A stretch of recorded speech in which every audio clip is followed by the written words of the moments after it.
di mana pada pagi ini kita sampai kepada firman Allah ayat 195 dari surah Ali Imran.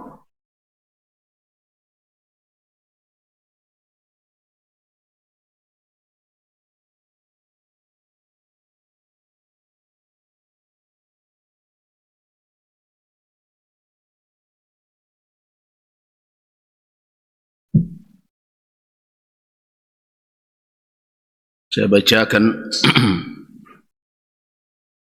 ayat tersebut. A'udzu billahi minasy syaithanir rajim. Fastajaba lahum rabbuhum anni la udhi'u amala 'amilin minkum min dzakarin aw unsa ba'dukum min ba'd alladhina hajaru wa ukhriju min diyarihim wa udhu fi sabili wa qatalu wa qutilu la ukaffiranna anhum sayyi'atihim وَلَأُدْخِلَنَّهُمْ جَنَّاتٍ تَجْرِي مِنْ تَحْتِهَا الْأَنْهَارُ ثَوَابًا مِنْ عِنْدِ اللَّهِ اللَّهُ عِنْدَهُ حُسْنُ الثَّوَابِ. صدق الله العظيم.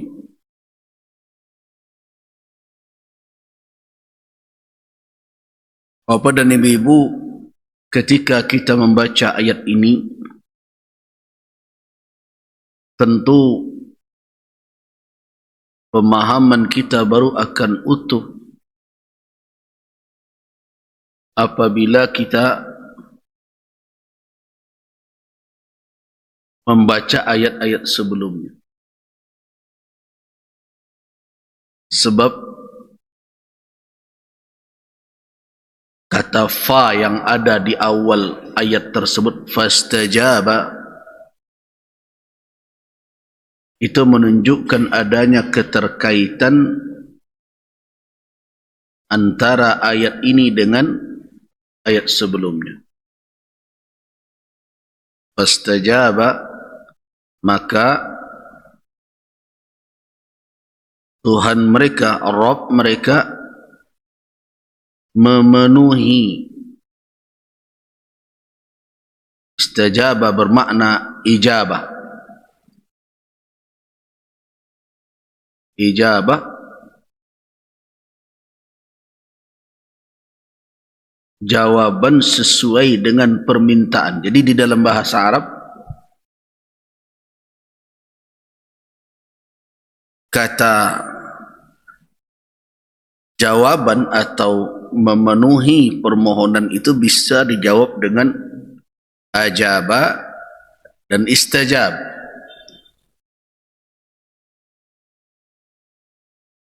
Dan akar kata itu sudah ma'ruf di dalam bahasa kita karena ada kata yang diserap oleh bahasa Indonesia dari kata bahasa Arab ini, yaitu kata jawab. Dijawab itu dari bahasa apa? Serapan dari bahasa Arab.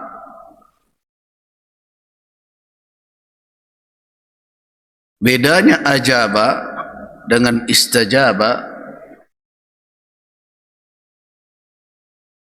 dan ada di dalam Al-Quran, ujibu da'watad da'i idza da'ani. Ada kalimat ujibu, ya. Sedangkan di dalam ayat lain seperti di dalam surah Ali Imran ini, itu Allah Subhanahu wa taala mempergunakan kalimat apa? Kata istajab. Kata istajaba ini juga muncul surat Al-Baqarah setelah ayat Siyam. Fa idza sa'alaka 'ibadi 'anni fa inni qarib ujibu da'watad da'i idza da'ani falyastajibu li.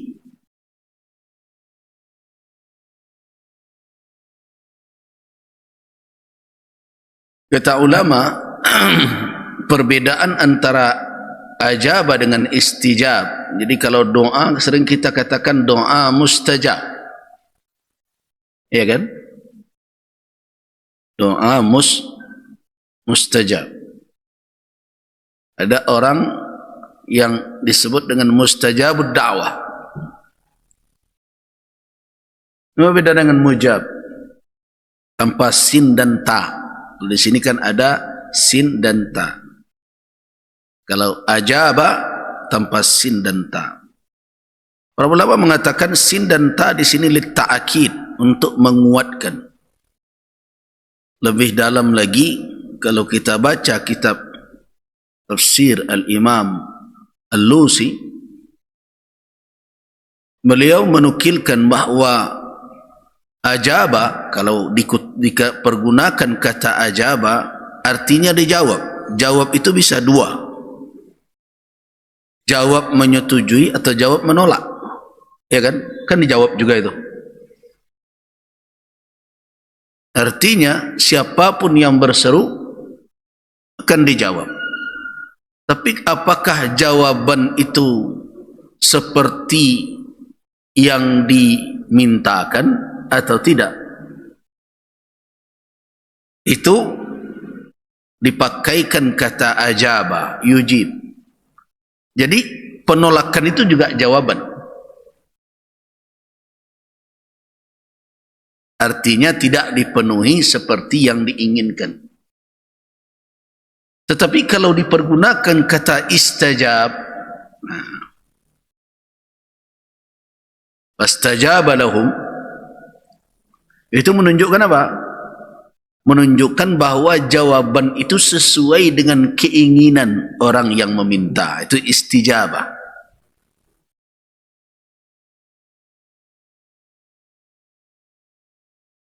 Nah, jadi mempergunakan kata istijab, Allahumma stajib li, nah, itu lebih menekankan kepada minta dikabulkan permohonan sesuai dengan apa yang diinginkan.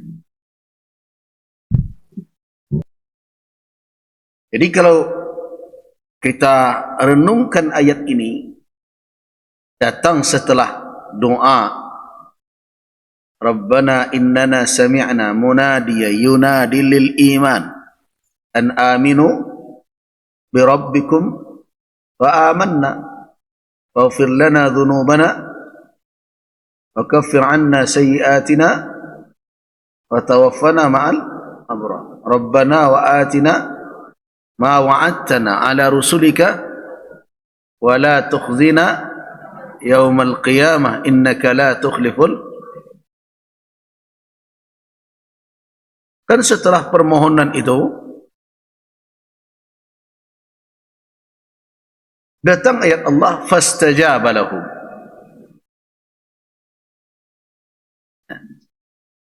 Allah mengistijabah. Makna istijabah itu apa? Menjawab doa mereka sesuai dengan apa yang mereka inginkan. Itu istijabah namanya. Tapi kalau ijabah, kata ahli bahasa dalam ilmu ma'ani dan juga dalam kajian fiqhul lughah juga difahami bahawa kalau pergunakan kata ajaba, jadi jawabannya mungkin sesuai yang dikehendaki dan bisa saja tidak. Itu ijabah dengan istijabah. Jadi kalau istijabah adalah menjawab permohonan sesuai dengan permintaan. Itu istijabah.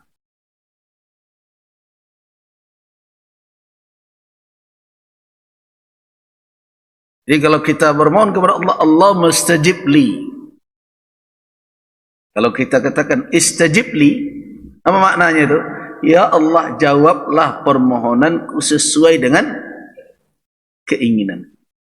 Tapi kalau ajib li, kalau kita pakaikan kata itu, bukan istajib tapi ajib li, ya jawablah. Dan Allah Subhanahu wa ta'ala bisa menjawab dengan memenuhinya, dan bisa juga menjawab dengan tidak memenuhinya. Namanya jawaban. Sama dengan seruan. Kalau orang diseru, kan bisa saja ia menjawab dengan memenuhi apa yang kita panggilkan kepadanya. Hai, kesinilah. Ya. Baik. Baik itu bisa, berarti dia penuhi. Yang kedua, kesinilah. Yo, tidak bisa bodoh. Dijawab juga tidak? Ya dijawab, cuma belum. Nah, itu makanya para ulama mengatakan kata istajaba bermakna adalah jawaban bimuwafaqah, dengan menyetujui apa yang diinginkan oleh yang berdoa, oleh yang berseru. Jadi di sini ada penegasan. Yang kedua, Allah Subhanahu wa ta'ala mempergunakan kata kerja dalam bentuk, kalau orang ahli bahasa Arab mengatakan ini namanya fi'il madhi, kata kerja. Jadi bahasa Arab sama juga dengan bahasa Inggris, punya waktu. Jadi bentuk kata itu menunjukkan waktu pekerjaan. Nah, waktu itu kan ada 3. Ada waktu masa lalu, ada waktu halan, masa sekarang, ada waktu istiqbalan atau mustaqbal, masa yang akan datang. Nah, jadi bentuk kata kerja itu menunjukkan ada 3 waktu melekat padanya, sesuai dengan format atau sigat dari kata tersebut. Kalau sigat kata itu berbentuk madhi, seperti kata istajaba, itu menunjukkan masa lalu. Fastajaba, arti maka Allah telah menjawab.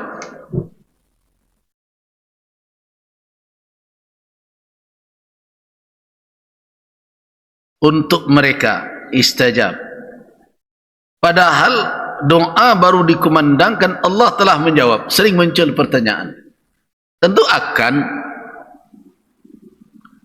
Nah, para ulama mengatakan penggunaan kata yang menunjukkan masa lalu atau perbuatan sudah terjadi menunjukkan apa? Tahakkuk, bahwa itu sekali lagi adalah penguatan, penegasan bahawa apa yang diberikan oleh Allah Subhanahu wa ta'ala itu benar-benar terwujud adanya, seperti dia telah ada di masa lalu dia. Jadi ketika orang berdoa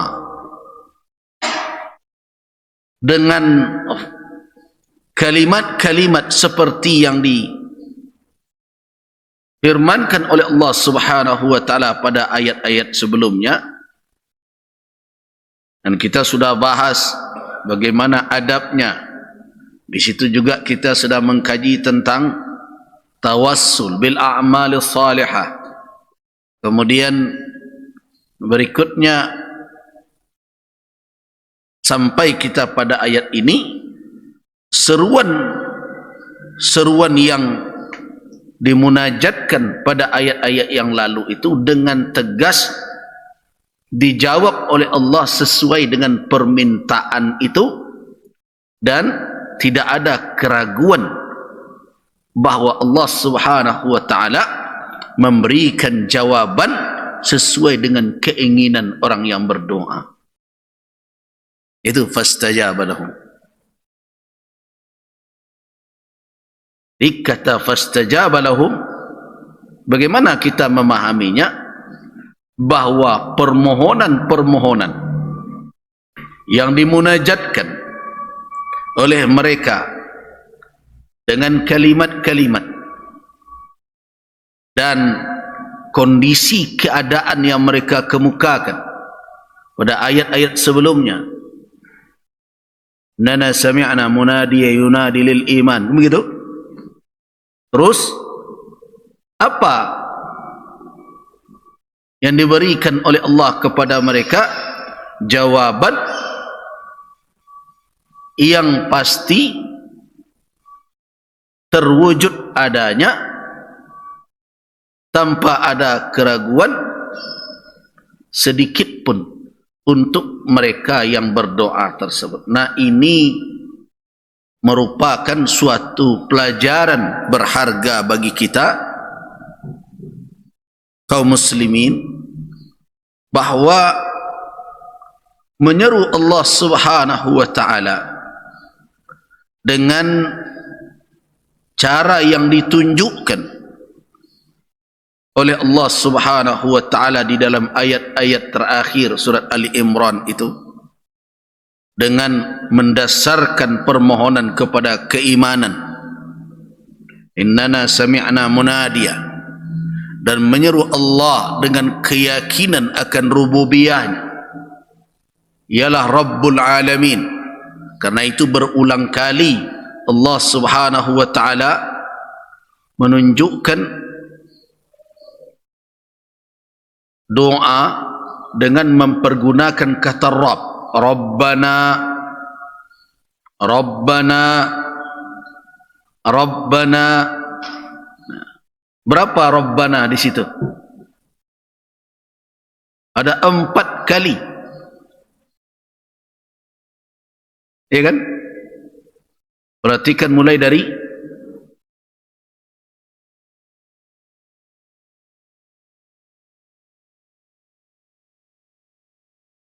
permohonan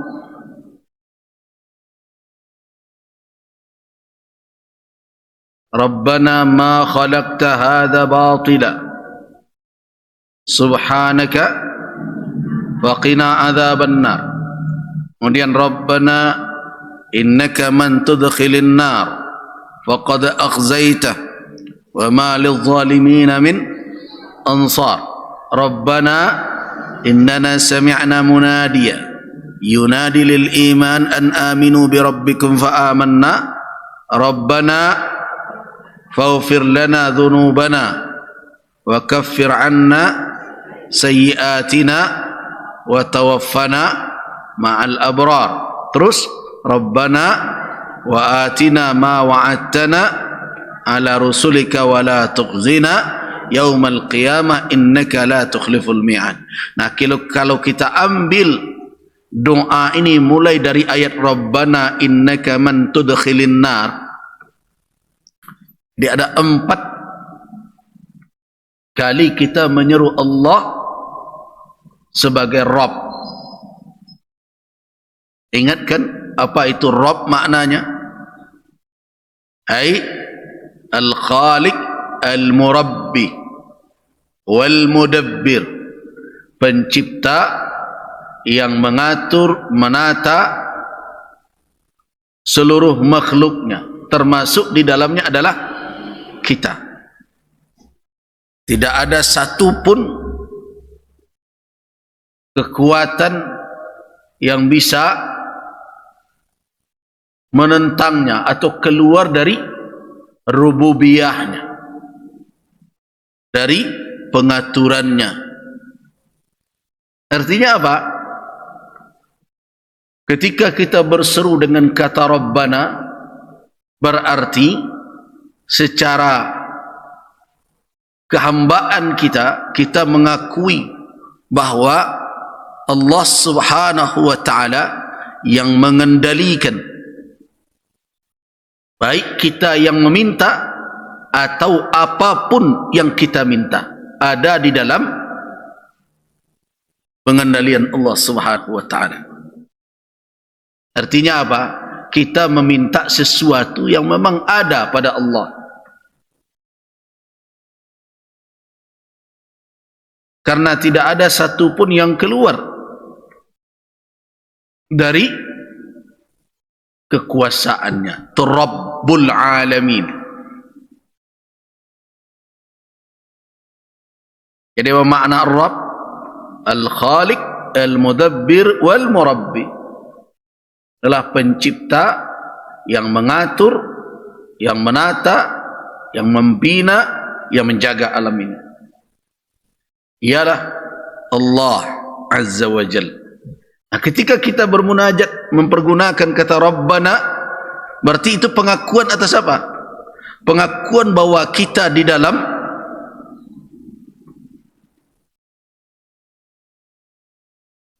kekuasaannya, dan kita tunduk dengan itu, dan apapun yang ada di alam semesta ini kita yakini semuanya rezeki baik buruk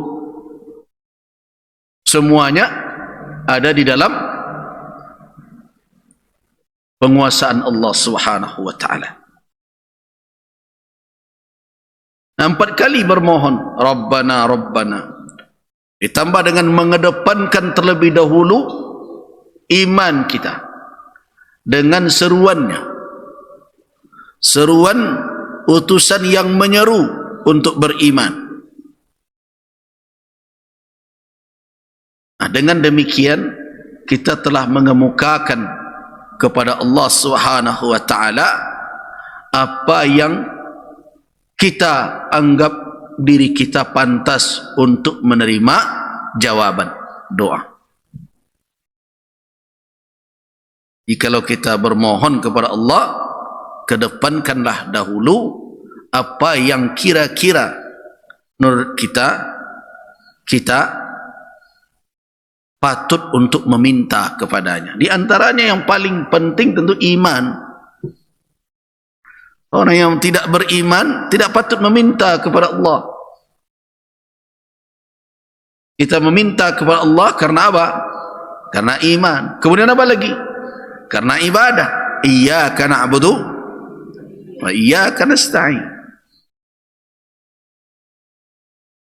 Jadi ada orang yang imannya tidak, ibadahnya tidak, terus meminta.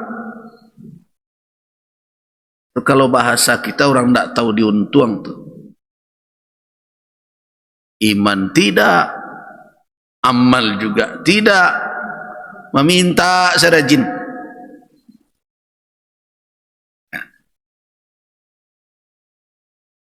Di dalam ayat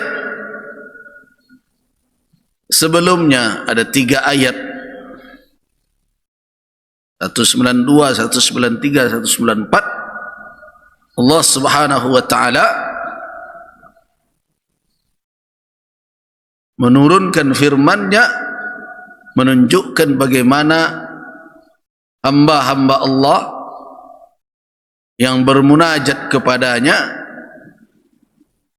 dengan kalimat-kalimat dan hal keadaan yang diridai oleh Allah Subhanahu wa taala. Karena itu dijadikan contoh. Nah, ini juga menunjukkan bahwa orang-orang yang bermunajat seperti itu adalah orang-orang yang diridainya.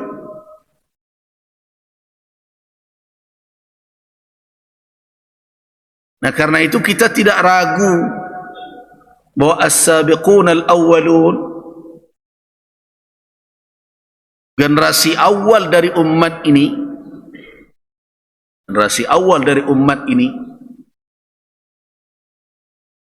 dari sahabat baik kalangan muhajirin maupun ansar, mereka adalah orang-orang